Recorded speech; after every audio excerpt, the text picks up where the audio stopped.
Hello, so today I wanted to try out a new recipe. Apparently you can make coffee using dandelion roots. This is very recent for me. I've never really heard about this before.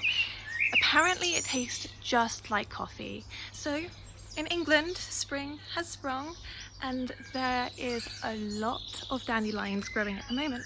So I thought it'd be a good idea to try this out and see if the claims that it tastes exactly like coffee are true. If you want to know how it goes, carry on watching, I guess.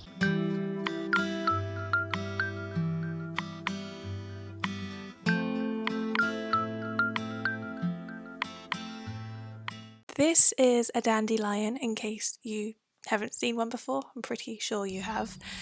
So before I do anything or start anything, let's just listen for a sec.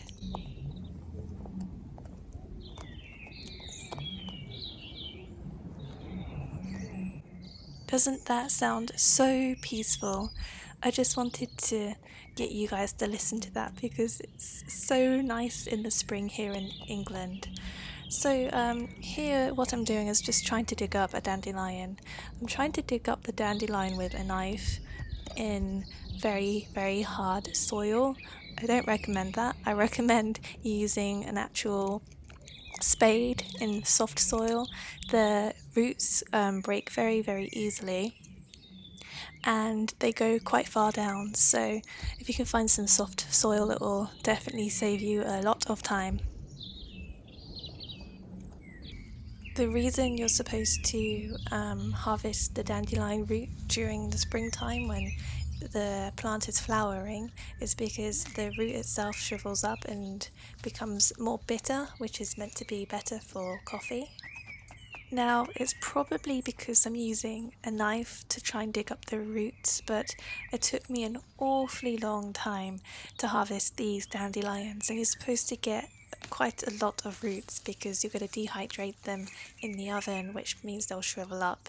And to make one pot of coffee, I was told to harvest around 15 dandelions.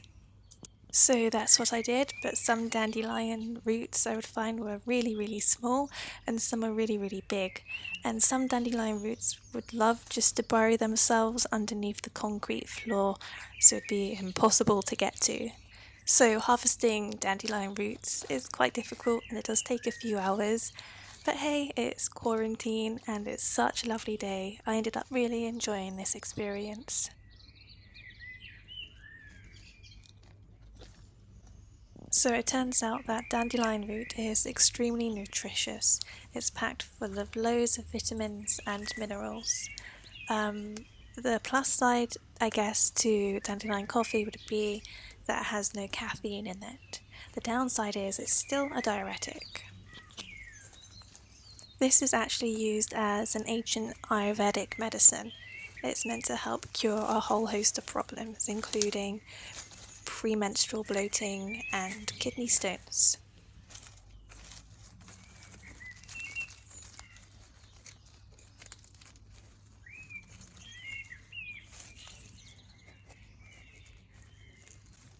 When harvesting the dandelion root, I do recommend picking up the whole plant, including the leaves and the flowers, because the whole thing is edible and you can use the flowers and the leaves in salads.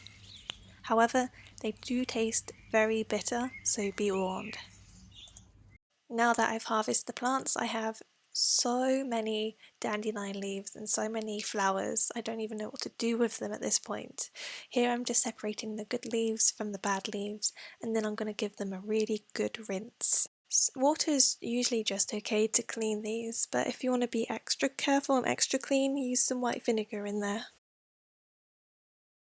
I really decided to scrap at these because they have literally been in the mud. After I scrubbed at these, I dried them off with a towel and then I chopped them up quite small and put them in the oven for 4 hours at 65 degrees Celsius. Now we're into the next day, the next morning.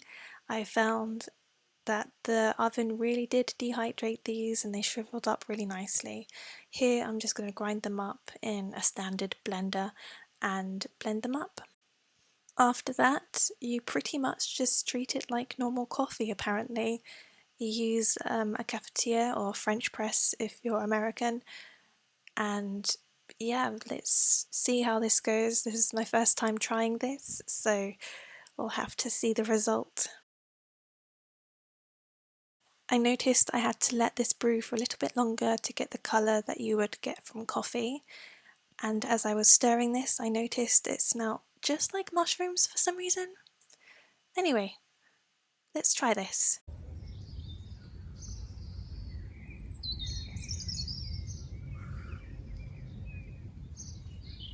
Dandelion coffee doesn't taste like coffee.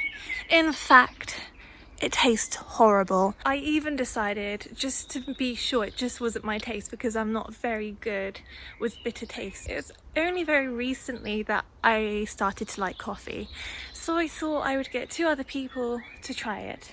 The first person smelt the coffee and just noped out. He did not even want to taste it. That's how bad it smelt. And the other person smelt it, was put off, but decided to sip it anyway, and basically just spat it right out again. I don't recommend it. I don't recommend going through those painstaking hours of digging up the roots for the dandelions. I don't recommend roasting it in the oven for 4 hours just to get 1 pot of coffee and to realise it doesn't even taste like coffee or even taste good at all. So learn from me, and don't fall for the YouTube BS or the Pinterest BS where it just looks pretty and it seems like a really good idea, but when in reality it's not. It's really not a good idea. Maybe some people like it. I personally don't. It tastes like grass put in with some hot water and left to stew for like 10 minutes or so. It doesn't taste good. I'm saving you the effort. It's way better just to buy coffee. It looks like coffee, it does, but it does not taste like coffee. Don't let it fool you. Thank you for watching this video. If you enjoyed my content, please just hit the like button. And I'm curious, have any of you tried a dandelion coffee before? And if you have, let me know. Maybe I did something wrong. Maybe, oh, the birds are so loud today. Maybe I did something wrong. Maybe I made it wrong. Maybe I roasted it for too long. I don't know. Maybe it tastes bad because I'm just a bad cook. But let me know if you have made it and write it down in the comments, because I'm curious to see what your take was and if you enjoyed it. So yeah, like and subscribe, and I will see you next time.